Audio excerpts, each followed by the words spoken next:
a été influencé d'une manière ou d'autre par son ministère, sans aucun doute. Et vous savez quoi, c'est impossible d'être sauvé sans un pasteur. C'est impossible, tu ne peux pas venir à Dieu sans un pasteur. Le livre de Romains chapitre 10 dit, comment entendront-ils, comment croiront-ils s'il n'y a personne qui prêche? Il faut que quelqu'un prêche. Le pasteur a fait l'étude biblique chez moi, et me voici aujourd'hui à l'église.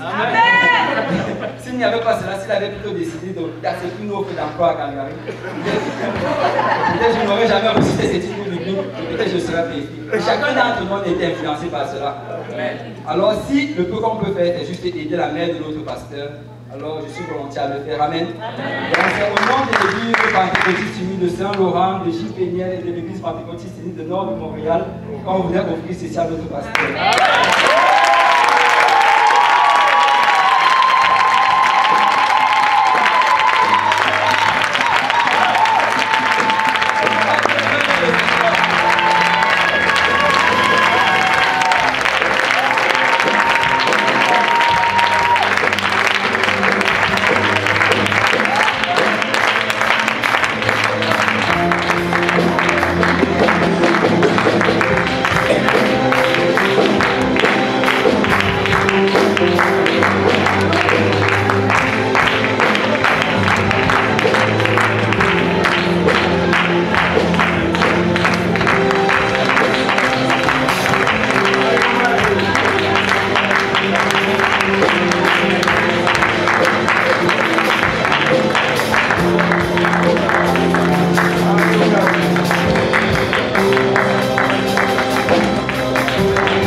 Servent un Dieu qui n'a point d'égal.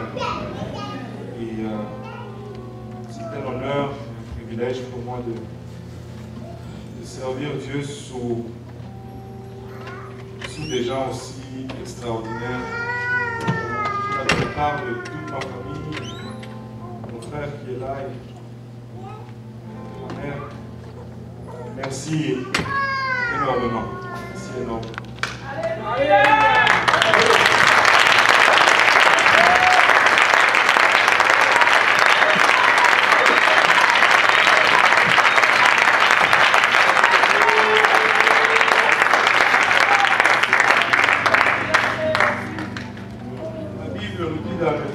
Apocalypse 19, 10.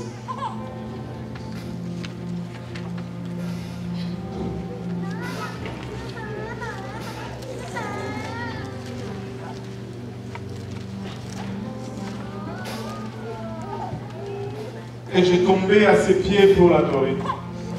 Et il me dit, garde-toi de le faire. Je suis ton compagnon de service. Et celui de tes frères qui ont le témoignage de Jésus. Adore Dieu, car le témoignage de Jésus est l'esprit de la prophétie. Le témoignage de Jésus est l'esprit de la prophétie. Et Actes 10, verset 43 nous dit, tous les prophètes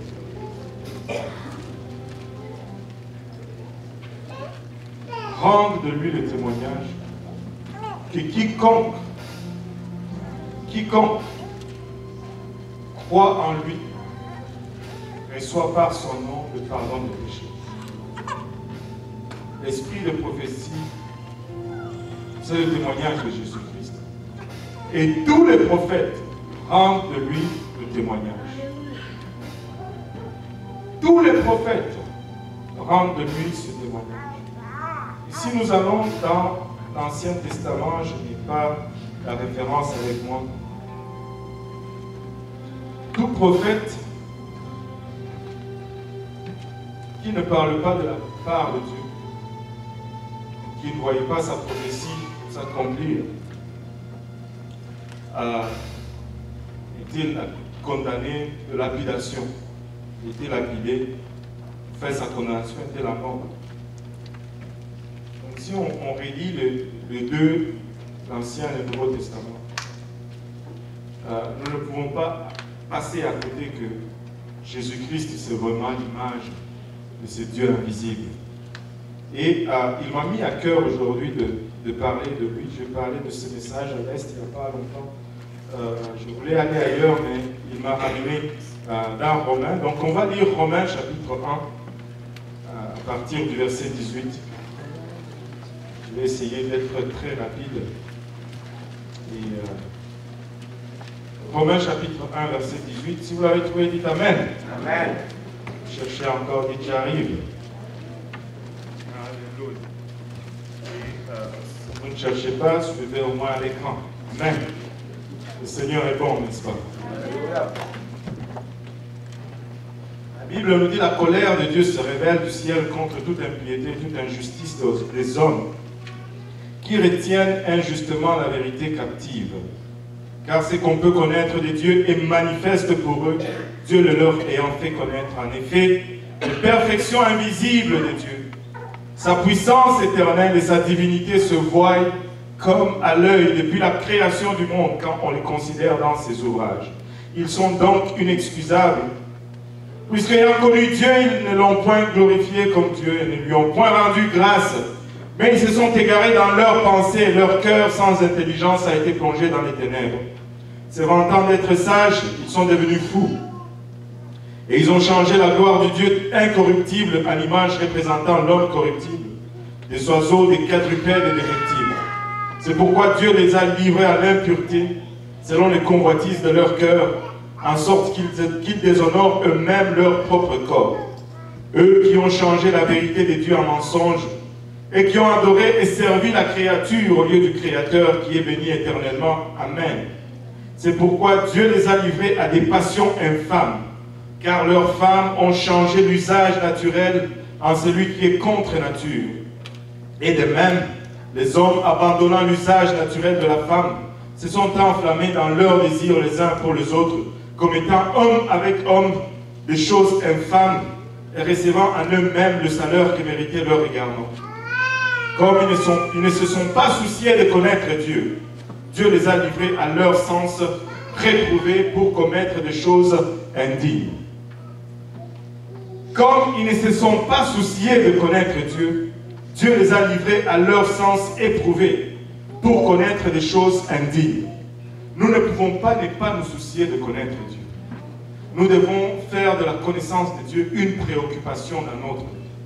Prions tous ensemble. Seigneur, nous te rendons grâce encore une fois pour ton amour, ta bonté, ta fidélité. Nous te remercions, Seigneur, pour cette grâce non méritée, Papa. Merci pour la croix, merci pour ton sang versé. Ô Éternel, alors que nous nous avançons vers toi, sonder ta parole, Seigneur, nous reconnaissons notre nature, Papa.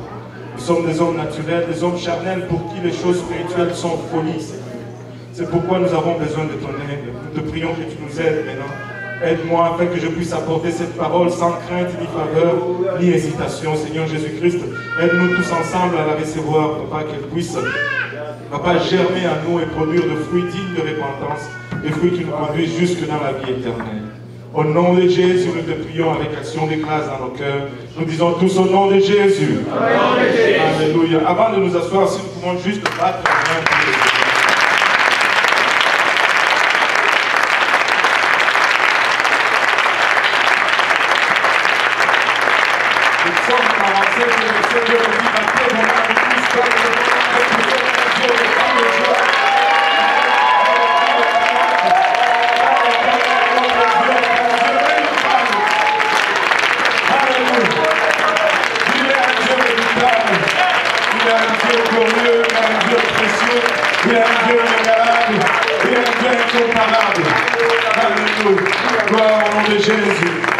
Alléluia, vous pouvez vous asseoir en la présence du Seigneur.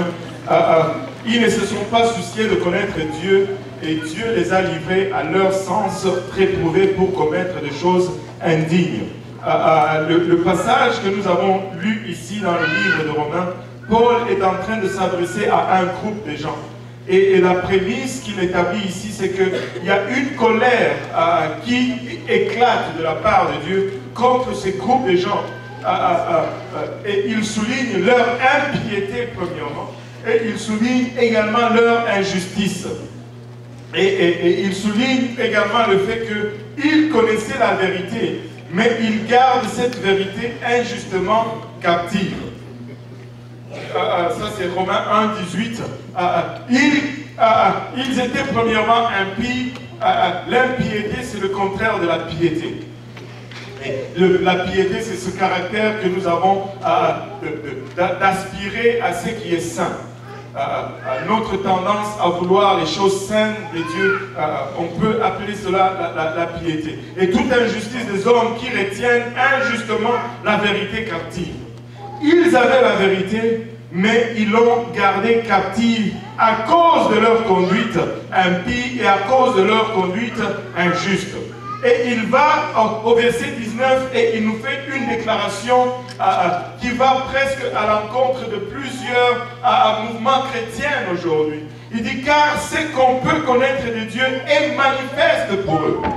Très souvent dans la croyance ou la tendance populaire, on va te dire tu ne peux pas connaître Dieu. Dieu est un mystère. Mais Paul nous dit ici ce qu'on peut connaître de Dieu est manifeste pour eux. Il y a des choses que nous pouvons connaître de Dieu. Alléluia. Et ces choses sont claires, sont manifestes. Il dit, Dieu le leur ayant fait connaître. Il n'y a qu'une seule façon de connaître Dieu. C'est de désirer de le connaître. Après, quand nous désirons le connaître, lui, il se révèle à nous à son tour. Dieu est plus puissant que nous. Alléluia. Il est plus grand que nous. Avez-vous déjà essayé de jouer à cache-cache avec un enfant de 2 ans? Là où il va se cacher, tu vas le trouver. Parce que tu connais plus que lui. Tu es plus intelligent que lui.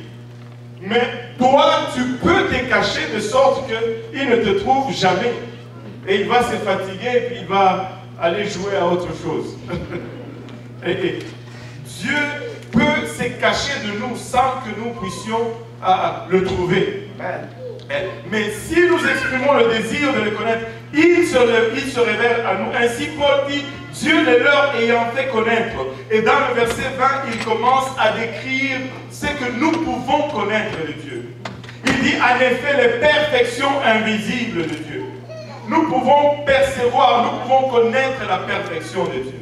Nous n'avons qu'à regarder la nature et voir combien Dieu est parfait. Je ne sais pas si vous êtes familier avec la science. Regardez tout simplement juste la Terre. Elle est placée au bon endroit, au bon moment, dans une poche, dans tout l'univers qui est infini. Si elle était moindrement ailleurs, il n'y aurait pas de vie sur cette terre. Dieu est parfait. Tu peux chercher dans tout l'univers. Il n'y a pas une autre place où on a les conditions qu'on retrouve dans la poche dans laquelle la terre se trouve. La lune est à la distance parfaite de la terre. Trop court, elle tombe sur nous. On ne veut pas ça. Trop loin, elle s'échappe, elle s'en va. On n'a plus de lune. On ne veut pas ça non plus. Dieu a juste regardé les arbres. Je ne sais pas si vous avez déjà conduit vers New York. J'aime le chemin Montréal-New York. Quand tu rentres dans les montagnes, les Adirondacks, tu montes, la route est belle et tu regardes les montagnes qui sont tapissées d'arbres et c'est majestueux. Et tu regardes les nuages qui couvrent cela, ça te coupe le souffle. Tu peux voir la perfection de Dieu. Amen. Sa puissance éternelle. Wow. Je me suis toujours posé cette question. Avez-vous déjà contemplé le soleil? Au fond, on ne peut même pas regarder le soleil. Tellement que c'est puissant. Je me suis toujours posé cette question. Si je voulais faire un petit feu ici, pour éclairer le sanctuaire pendant une semaine, on se donne même une semaine, produire la lumière et la chaleur pour une semaine dans le sanctuaire. Ça va me prendre du bois, et du bois, et du bois, ou du charbon, et du charbon, et du charbon. Je me demande, c'est qui a le travail de mettre le charbon là-haut sous le soleil pour garder cette lumière et cette chaleur pendant des années et des années et des années. Quelqu'un m'a dit une fois, c'est une réaction chimique. D'accord? Mais même une réaction chimique a besoin qu'on apporte les éléments pour que ça continue à entretenir. On a coulé le béton à l'église de l'Est. C'est une réaction chimique qui fige le béton. La réaction est finie parce qu'on a mis une quantité de matière. Si nous voulons voir cette réaction continue, il faut que nous continuions à ajouter de la matière.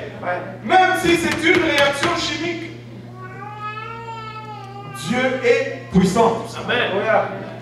Dieu est puissant. Amen. Et il dit, et sa divinité se voit comme à l'œil depuis la création du monde, car on les considère dans ses ouvrages, et c'est l'exercice qu'on a fait tout à l'heure. On regarde ce que Dieu a créé et on comprend ce qu'il est. Amen. Nous pouvons regarder son ouvrage et nous pouvons connaître la perfection de Dieu, nous pouvons connaître la puissance de Dieu et nous pouvons connaître également sa divinité, c'est-à-dire sa nature d'être Dieu. Amen. Nous pouvons comprendre qui est Dieu, comment il est, si nous regardons sa créature. Maintenant, si nous regardons tout ce qu'il a créé, il y a une créature qui a été faite à son image. Et ça, c'est l'homme.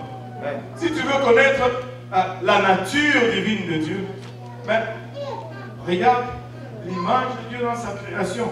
Ça veut dire l'homme.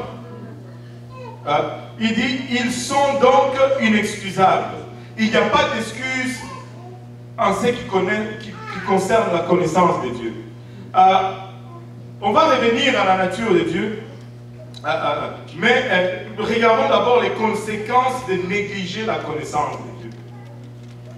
Il dit, puisque ayant connu Dieu, ils ne l'ont point glorifié comme Dieu. Non seulement il faut connaître Dieu, mais il faut aussi le glorifier. Amen. Une connaissance de Dieu, c'est bien. Dieu existe, c'est bien. Le diable sait aussi que Dieu existe. Mais ce n'est pas juste je sais que Dieu existe et puis je suis correct. Après que j'ai réalisé que Dieu existe, je suis appelé à l'adorer. Et c'est ce que nous faisons continuellement ici. Nous adorons l'Éternel. Quand nous sommes venus, la première des choses que nous avons commencé à faire, c'est adorer le Seigneur. Pouvons-nous juste battre nos mains pour adorer le Seigneur?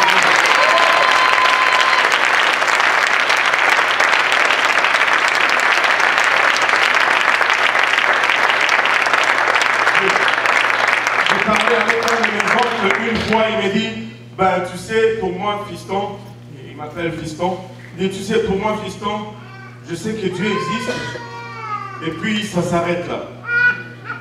Tu sais, lui, il est un homme très éduqué, très instruit, et puis ça s'arrête là. Mais j'ai dit, c'est dommage, tonton, parce que si tu sais qu'il existe, ça ne doit pas s'arrêter là. Au moins, si tu me disais qu'il n'existe pas, je comprendrais. Mais si tu sais qu'il existe, tu dois faire quelque chose. Tu dois faire quelque chose. Il dit, ne l'ont point glorifié comme Dieu et ne lui ont point rendu grâce. Mais ils se sont égarés dans leurs pensées et leur cœur sans intelligence a été plongé dans les ténèbres. Se vantant d'être sages, ils sont devenus fous. Ils ont changé la gloire du Dieu incorruptible en image représentant l'homme corruptible, des oiseaux, des quadrupèdes et des reptiles. Et nous pouvons regarder autour de nous, nous voyons plusieurs personnes qui adorent autre chose que le Dieu invisible. C'est pourquoi Dieu les a livrés à l'impureté selon la convoitise de leur cœur. Regardez ceci, en sorte qu'ils déshonorent eux-mêmes leur propre corps. Le rejet de la connaissance de Dieu conduit directement à une conduite immorale. Il dit, ils déshonorent eux-mêmes leur propre corps, eux qui ont changé la vérité de Dieu en mensonge et qui ont adoré et servi la créature au lieu du Créateur qui est béni éternellement. C'est pourquoi Dieu les a livrés à des passions infâmes, car leurs femmes ont changé l'usage naturel en celui qui est contre nature. Aujourd'hui, nous vivons dans une société qui rejette Dieu dans toutes les dimensions qui la constituent. Et le résultat, nous sommes en train de le vivre devant nous. Et nous sommes en train de vivre ces paroles qui ont été écrites il y a 2000 ans, qu'on pouvait presque ne pas imaginer être de notre quotidien. Aujourd'hui, les femmes s'enflamment envers d'autres femmes et les hommes usent l'un de l'autre d'une façon pas du tout naturelle. Et c'est une abomination devant Dieu. Et le rejet de Dieu conduit à une société décadente. Dès qu'on sort Dieu de la société, on commence le déclin de cette société. Amen. Alléluia. Cette volonté d'ignorer Dieu a conduit à une société immorale, une société décadente, et nous sommes en train encore une fois de marcher sur les mêmes chemins ou les mêmes voies. Si nous voulons sortir de ce voie, il ne nous reste qu'une seule solution. Nous devons connaître Dieu. Et nous devons proclamer Dieu. Nous devons connaître qui exactement il est. Dans le livre de Jean, chapitre 4, verset 24, la Bible nous dit que Dieu est esprit. Et il faut que ceux qui l'adorent, l'adorent en esprit et en vérité. La toute première nature, la nature fondamentale de Dieu, c'est qu'il est esprit. Dieu n'est pas une personne. Moi, je suis une personne. Le pasteur Serge est une personne. Parce que nous avons des carcasses ou des enveloppes dans lesquelles nous habitons. Mais Dieu est un esprit. Et il faut continuellement garder cela en tête si tu veux comprendre qui est Dieu. Dieu est esprit en tout le temps. C'est une nature fondamentale pour lui. Il est esprit. Dieu est esprit. Et ceux qui l'adorent, l'adorent en esprit, en vérité. Et une autre chose qu'on va établir avant d'aller plus loin, c'est que Dieu est un. Dieu n'est pas deux, il n'est pas trois, il est un.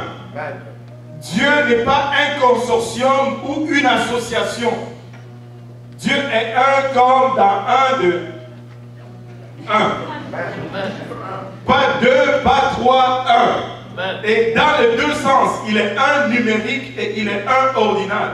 Il est un dans le sens qu'il est juste lui-même et il est un dans le sens qu'il est premier. C'est le seul deux sens de Dieu que tu peux avoir. Il n'est pas deux, il n'est pas trois, il est tout seul. Juste un. Juste un. J'allais dire $1, mais même $1 c'est pas bon parce que c'est plusieurs cents, $1. C'est 24, c'est 4,25 sous, c'est 10 sous. Dieu n'est pas comme ça. Il est juste un. Comme moi je suis un, lui aussi il est un. Je suis l'image de Dieu. Moi je ne suis pas trois. Je suis juste un. Il n'y a qu'un seul Dieu et ce Dieu est esprit. Il va se manifester de plusieurs façons. Mais chaque manifestation de Dieu n'est pas une personne. Moi, je peux me manifester de plusieurs façons. Je suis père, je peux me manifester comme père. Parce que j'ai 4 enfants. Mais je suis quand même un. Je peux me manifester comme fils. Mon père et ma mère, dont on a parlé tantôt, quand ils me voient, ils disent, mon fils, mon fils. Je suis père et je suis fils, mais je suis juste. Il n'y a pas de duplicité de personnes. Je suis aussi époux. J'ai une femme que j'aime.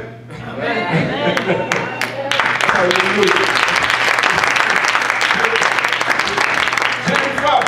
Mais c'est juste moi, Dieu donné, car aussi une seule personne. Dieu n'est pas 3 personnes. La Bible nous parle de cet esprit de Dieu. Si nous disions que le Saint-Esprit était une personne, la Bible nous parle de 7 esprits. On aurait déjà 7 personnes si chaque esprit était une personne. Amen. Mais Dieu est un. Numériquement et ordinalement, il est un. On va regarder quelques attributs. J'ai pris quelques attributs de Dieu ici sur mes notes. Et on va regarder ces attributs et on va déduire de la nature de Dieu au fond. La Bible nous dit dans Jean chapitre 5, verset 21.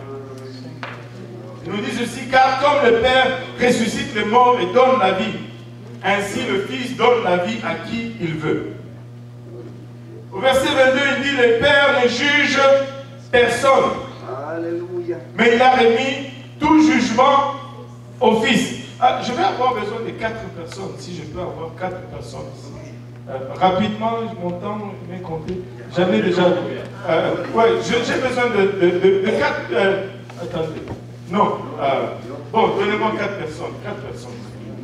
4 personnes, oui. Oui, montez. Ok. Alléluia. Bon. J'en ai 3 ici sur la plateforme. Mais j'ai besoin de 4 pour faire une petite illustration. Maintenant, parmi-vous, qui veut être le Père? Bon. Frère Serge, le Père. Le Père. Passe ici. Lui, c'est le Père. On va le mettre ici. Et ça, c'est le Père. Amen. Passe en arrière, Père. Maintenant, peut-être juste un lequel. Bon, il est là. Bon, lui, on va dire c'est le Fils. Nous savons tous que quand on dit le Fils, c'est Jésus. Oh, vous n'êtes pas sûr? Nous savons, c'est juste par exemple, ok? Quand on dit le Fils, c'est Jésus. On est sûr? Oui. Alléluia. Tu peux t'asseoir, Saint-Esprit.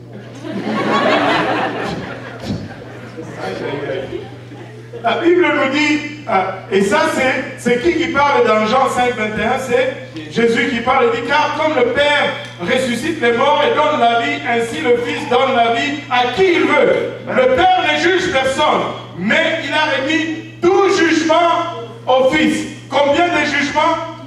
Tout jugement. Si le Père donne tout jugement au Fils, combien de jugements restent au Père? Bon, qui va être le jugement là?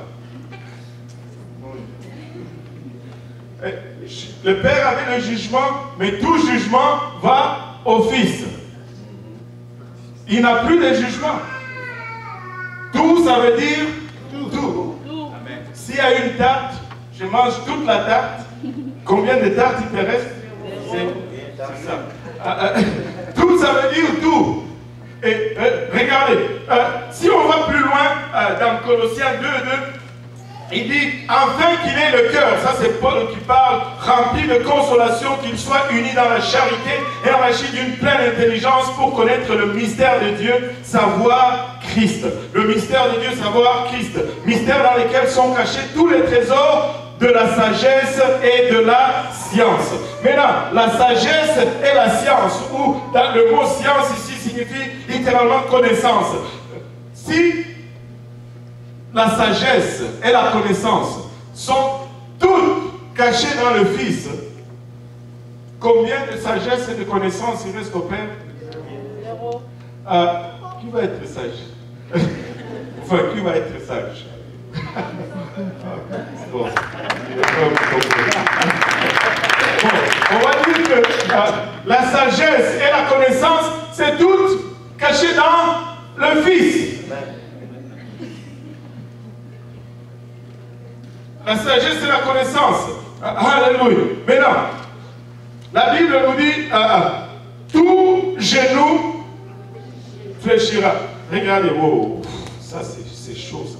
Regardez, ça le dit d'abord dans l'Ancien Testament. Ésaïe 45, verset 23 nous dit, je le jure par moi-même. Ça c'est Dieu qui parle, il jure par lui-même parce qu'il n'y a aucun autre par-dessus lui par lequel il puisse jurer. Il dit, je le jure par moi-même, la vérité sort de ma bouche et la parole ne sera point révoquée. Tout genou fléchira devant moi et toute langue jurera par moi. tout genou fléchit. Mais quand on vient dans Philippiens 2,10, la Bible nous dit, afin qu'au nom de qui? Au nom de Jésus, tout genou fléchisse.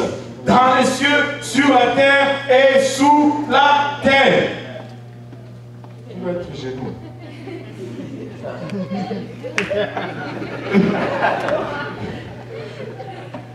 Il n'y a plus de genou qui fléchit devant lui. Tout genou fléchit maintenant de l'autre côté. Maintenant,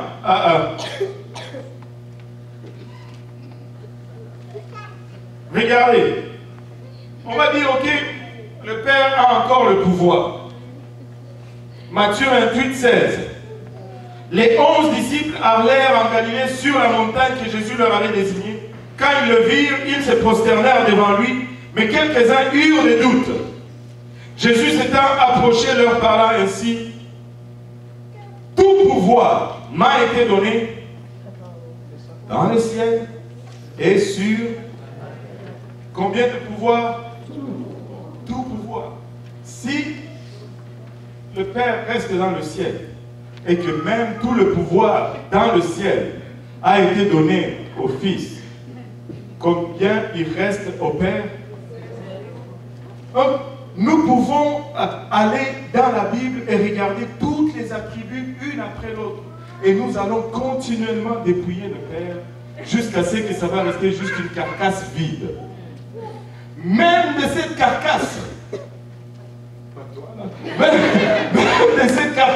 Dieu va prendre soin même de cette carcasse. Parce que si nous lisons maintenant Colossiens chapitre 2, verset 8 nous dit, prenez garde que personne ne fasse de vous sa proie par la philosophie et par une vaine tromperie, s'appuyant sur la tradition des hommes, sur les rudiments du monde et non sur Christ, car en lui qui, Christ, habite comment? Corporellement. Même ce corps, on le prend, on l'amène là-bas, toute la plénitude de la divinité.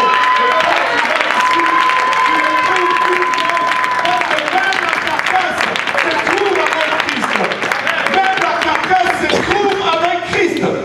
Toute plénitude de Dieu habite en Jésus-Christ. Et il dit dans le verset 10 que vous avez quoi? Tout pleinement en lui. Si tu cherches Dieu, va vers Jésus-Christ. Si tu cherches le pouvoir, va vers Jésus-Christ. Tu cherches la sagesse, va vers Jésus-Christ. Tu cherches le Père, va vers Jésus-Christ.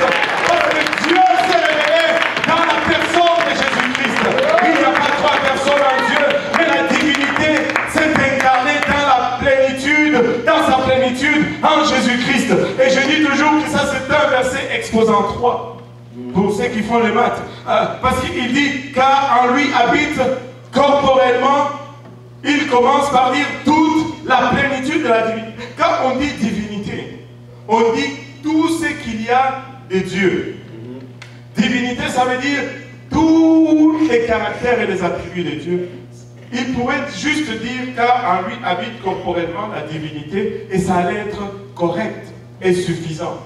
Mais il a voulu souligner. Il dit car en lui habite, devant divinité, il dit la plénitude. C'est comme s'il dit la plénitude de tout ce qu'il y a de Dieu. Ça devient une, je ne sais pas, une tautologie ou un pléonasme. Je pense que celui-ci il est bénin, il n'est pas vicieux. Amen. Toute la plénitude de la divinité. C'est comme s'il dit, la plénitude c'est tout ce qu'il y a. C'est comme s'il dit, tout ce qu'il y a, et tout ce qu'il y a de Dieu habite en Jésus-Christ. Là c'est au carré. Mais avant plénitude, il ajoute encore toute. Amen. Toute, ça veut dire déjà toute. Si tu as toute, tu n'as pas besoin de plénitude. C'est déjà tout. Il dit, toute la plénitude de la divinité habite en Jésus-Christ. Et il dit, vous avez tout pleinement en lui. Si tu cherches Dieu, va vers Jésus-Christ. Il est l'image du Dieu invisible. Il est l'alpha et l'oméga. Il est le commencement et la fin. Alléluia. Il est Dieu manifesté dans la chair. Amen. Alléluia. Merci mes figurants. Nous pouvons regarder rapidement dans l'Ancien Testament. L'Ancien Testament nous confirme qu'il y a un seul Dieu. Le Deutéronome 6,4 nous dit, j'ai la version de Derby ici parce qu'elle est plus fidèle. Elle dit, écoute Israël, l'Éternel notre Dieu est un seul Éternel. Il n'est pas deux éternels, il n'est pas trois éternels. Il dit Éternel notre Dieu est le seul Éternel. Parce que Dieu est seul. Deutéronome 32,12 il nous dit l'Éternel seul, que tout le monde dit seul.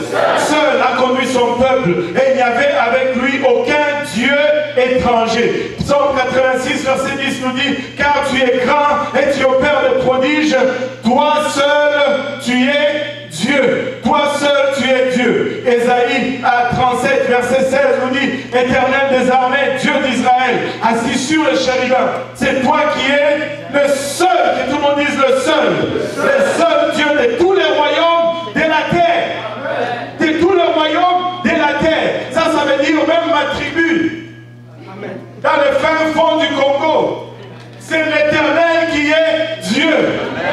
Ça veut dire même pour les Babyloniens, c'est l'Éternel qui est Dieu.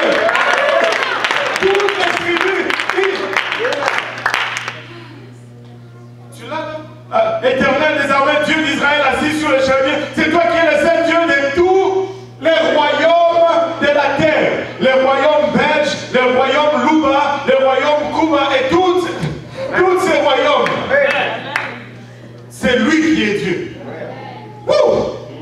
Alléluia. Alléluia. C'est toi qui as fait les cieux et la terre. Regardez Ésaïe 45, 18. Car ainsi parle l'Éternel, le Créateur des cieux, le seul Dieu qui a formé la terre et qui l'a fait et qui l'a affermi, qui l'a créée pour qu'elle ne fût pas déserte, qui l'a formée pour qu'elle fût habitée. Je suis l'Éternel et il n'y en a point d'autre. Ésaïe 45, si on descend au verset 21 et 2, déclarez-les, faites-les venir, qu'ils prennent conseil les uns des autres. Vous pouvez même vous consulter, il dit, qui a prédit ces choses dès le commencement? Et depuis longtemps les a annoncés, n'est-ce pas moi, l'Éternel? Il n'y a point d'autre Dieu que moi. Je suis le seul Dieu juste et qui sauve.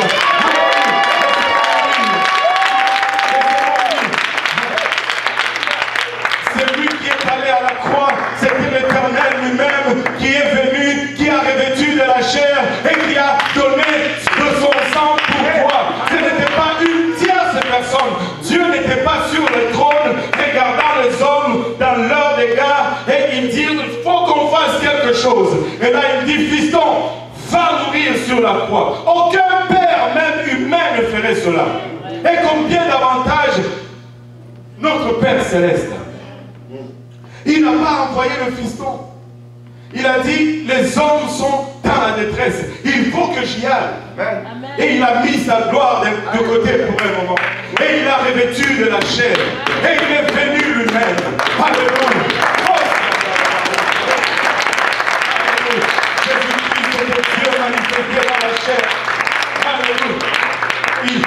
La chair n'a servi que d'interface de communication pour nous. S'il est venu comme esprit, nous allons tous fuir. Si vous entendez une voix qui vous parle ici, je suis sûr que vous allez décamper.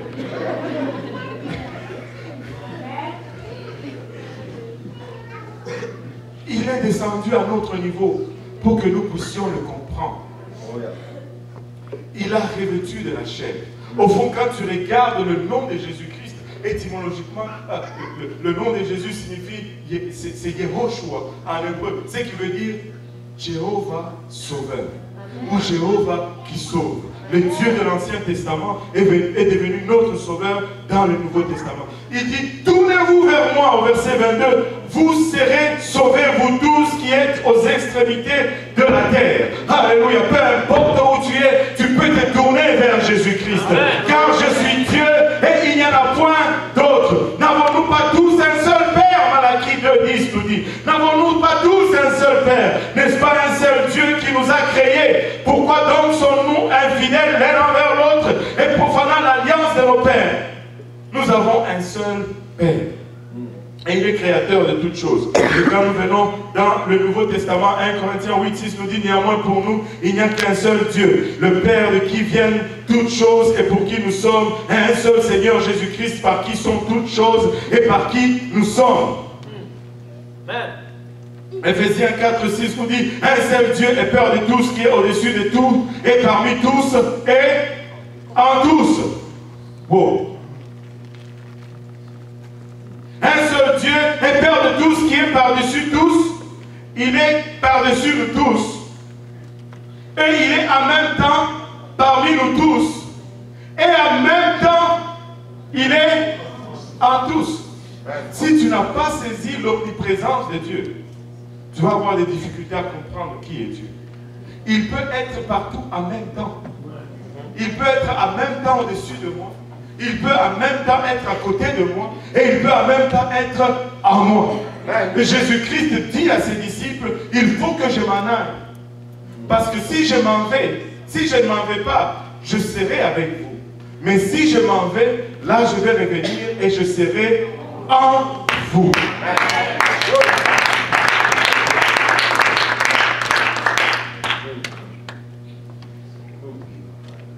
Regardez 1 Timothée 1,16. Mais j'ai obtenu miséricorde en fait que Jésus-Christ fit voir en moi le premier de toute sa longanimité pour que je servisse d'exemple à ceux qui croiraient en lui pour la vie éternelle.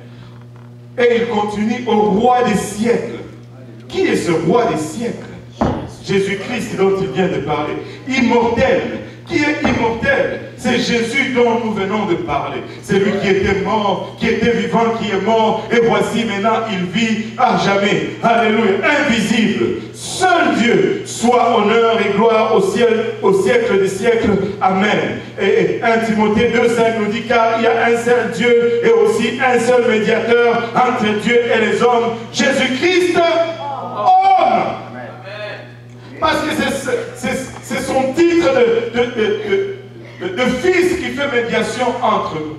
Ce qui fait médiation entre nous et lui, c'est la chair. Alléluia.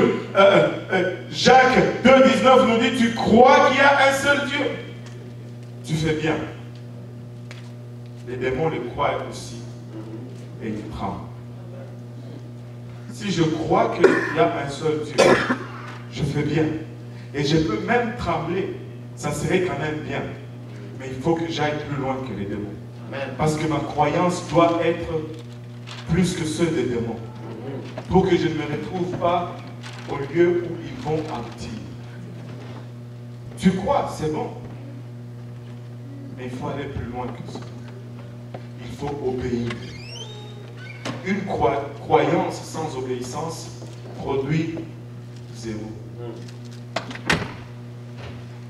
2 Corinthiens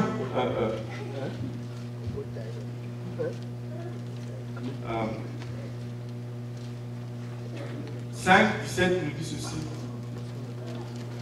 Si quelqu'un est en Christ, il est une nouvelle créature. Les choses anciennes sont passées, voici toutes choses sont devenues nouvelles. Si tu crois et que tu vas plus loin que la croyance du monde, Dieu te promet que tu seras une nouvelle créature. Vous savez, quand nous sommes nés de notre naissance naturelle, nous avons hérité de choses de nos parents. Nous pouvons les comprendre physiquement avec l'ADN et toutes ces choses, mais spirituellement, le même principe est aussi valable. Comme nous avons hérité du physique, nous héritons également du spirituel. Mais comme le physique que nous avons hérité est déjà corrompu, également le spirituel que nous héritons de nos pères est également corrompu aussi. Depuis le jardin, cela a été corrompu. Si vous pensez que votre physique n'est pas corrompu, soyez patient. Dans 50 ans, quand on va se revoir, vous allez voir qu'il y a une dégradation qui se fait dans votre corps physique. C'est corrompu. Ce n'est pas parfait. Mais le spirituel est aussi a été corrompu. Tu ne peux pas traîner cette histoire qui est corrompue. Et Dieu te donne une formule pour défaire cette corruption spirituelle. Parce qu'il va commencer par arranger le spirituel d'abord, avant d'arranger le physique. Vous savez, on dit que Dieu c'est un potier. On m'a donné cette révélation ce matin. Savez-vous que quand un potier travaille l'argile, il commence toujours à travailler vers l'intérieur? Ça, je ne le savais pas. Il commence toujours à travailler vers l'intérieur. L'extérieur suit après. Et Dieu commence avec le spirituel qui est à l'intérieur. Et l'extérieur va venir en ces jours-là. Il n'y aura plus de Mary Kay ou toutes ces choses. Il nous dit comment nous défaire de cette nature.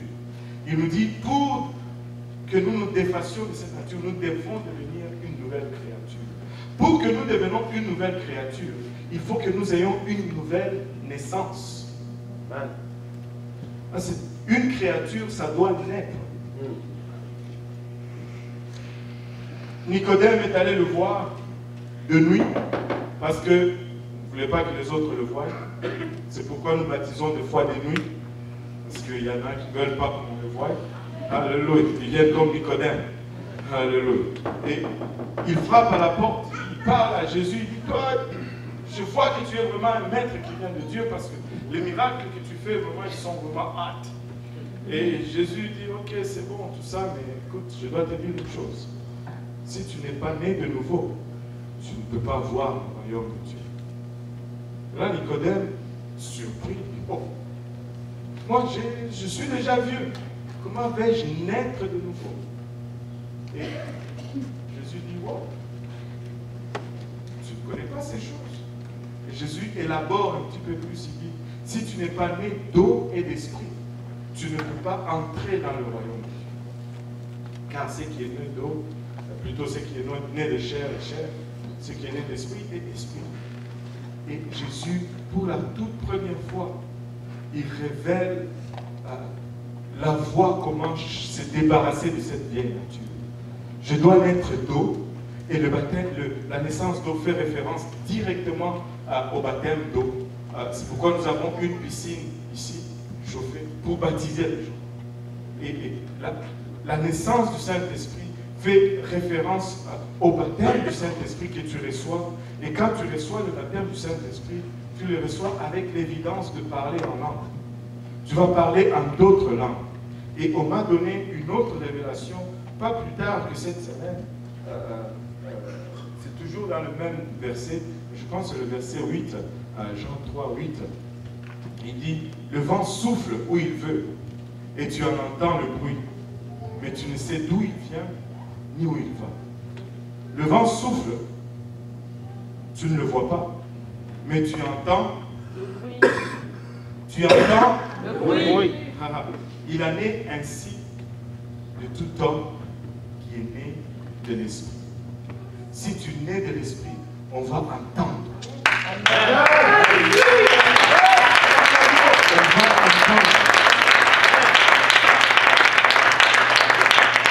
Il faut que tu parles en langue. Je dois parler en langue. Non, non, non. C'est le privilège de parler. Un homme qui est né de l'esprit, on l'entend. Comme c'était dans l'Ancien Testament, dans vous savez, quand le sacrificateur, quand le sacrificateur entrait dans le Saint des Saints, une fois par année, savez-vous, qu'est-ce qui était le témoignage que l'Esprit de Dieu était descendu sur lui et que tout était bien? C'est que le peuple à l'extérieur devait entendre les cloches au bord de sa route. Parce que quand l'Esprit tombait sur lui, il faisait un peu comme ce qu'on faisait ici. Et là, ces cloches au bord de sa robe, et tout le peuple qui était dehors, quand il entendait les cling, cling, cling, wow, Dieu a accepté le sacrifice. C'est toujours par l'écoute. Toujours par l'écoute. Et il dit, si tu n'es né d'eau et d'esprit, tu ne peux entrer dans le royaume de Dieu. Et ainsi, le tout premier jour de l'Église, le jour de la Pentecôte où tout le monde est d'accord que l'Église est née le jour de la Pentecôte. Que tu sois un pentecôtiste, évangéliste, baptiste, j'allais dire bouddhiste, non, bouddhiste ça ne croit pas vraiment à la même chose. Nomme-les, tous les istes qui a rapport avec la Bible. Ils croient tous que l'Église est née le jour de la Pentecôte. Au moins, on est d'accord là-dessus. Mais c'est quand à se conformer à ce qui était fait ce jour de la Pentecôte, c'est là qu'on commence à déchirer le chemise. Le jour de la Pentecôte, après que Pierre ait prêché, il lui a été posé une question. Oh frère, que ferons-nous? Et Pierre a donné une réponse claire, précise et concise.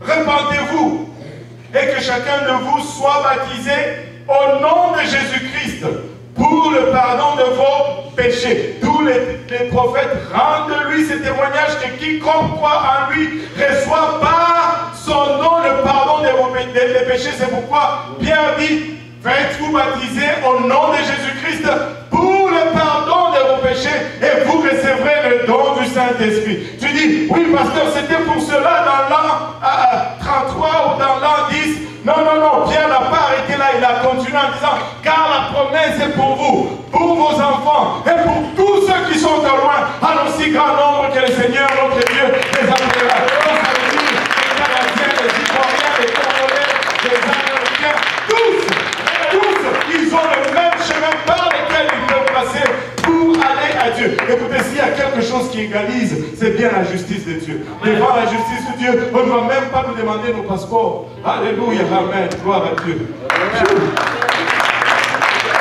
Peu importe ta couleur, peu importe ta nationalité, alléluia. À tous ceux qui sont trop loin, en aussi grand nombre que le Seigneur, notre Dieu, les appellera. Et les trois étapes nous identifient au fond à Jésus-Christ. Jésus-Christ est mort pour nous. Nous devons nous repentir. La repentance nous identifie à la mort de Jésus-Christ. Parce que la repentance, au fait, c'est la mort dans notre propre volonté. La repentance veut dire un demi-tour. Je marchais dans la voie des mensonges, je ne mens plus. J'ai volé, je ne vole plus. J'ai triché, je fais demi-tour. J'arrête ces choses. Et après cela, il y a le baptême d'eau. Le baptême, c'était un ensevelissement. Romains 6 nous dit, nous sommes ensevelis avec Christ par les eaux du baptême. C'est pourquoi nous avons une piscine. Parce que quand on vous baptise, il faut que vous soyez complètement ensevelis. Le mot baptême vient du grec baptise, qui veut dire plonger ou tremper ou immerger. Ce n'est pas une aspersion, c'est une immersion. On devait traduire répentez-vous et que chacun de vous se fasse immerger au nom de Jésus-Christ. Et vous recevrez le don du Saint-Esprit. Quand vous commencez à l'adorer, il vient sur vous. Et il habite en vous. Si vous vous laissez aller et que vous laissez sortir cette adoration du fond de votre cœur, pas une adoration mécanique, mais l'adoration qui vient du fond du cœur, il va vous remplir du don du Saint-Esprit et vous allez parler en d'autres langues. Non seulement je dois connaître Dieu, la négligence de la connaissance de Dieu conduit à la débauche, mais au-delà d'une simple connaissance, je dois obéir à ce qu'il a préparé. Ça serait triste de connaître que Dieu existe, mais de passer à côté de ce qu'il a en fait préparé pour nous. Ça serait triste de savoir que Dieu a mis sa gloire de côté. Et il est venu ici sur la terre pour nous rencontrer et passer à côté de ce rendez-vous même qu'il a préparé. En nous levant tous ensemble.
demande juste les hommes à gauche, les dames à droite.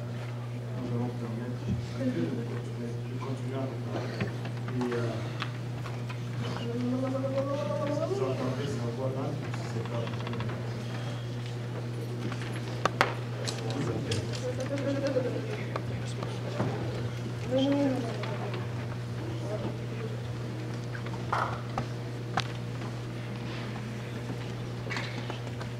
la présence du Seigneur.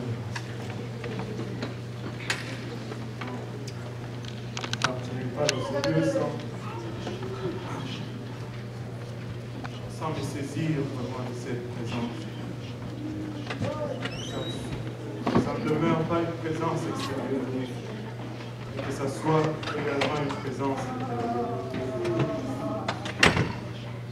Une présence qui transforme. Une présence qui régénère.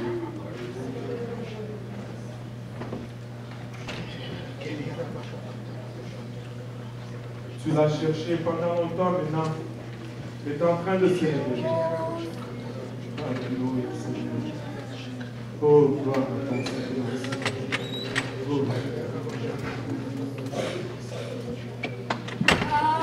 c'est par amour qu'il est allé à cette croix. Afin de se réconcilier avec toi, si tu ouvres ton cœur, tu t'approches de lui. Alléluia. Il va te combler. Alléluia. Si nous pouvons élever notre voix, il y a des gens qui recherchent le Saint-Esprit dans cette voie.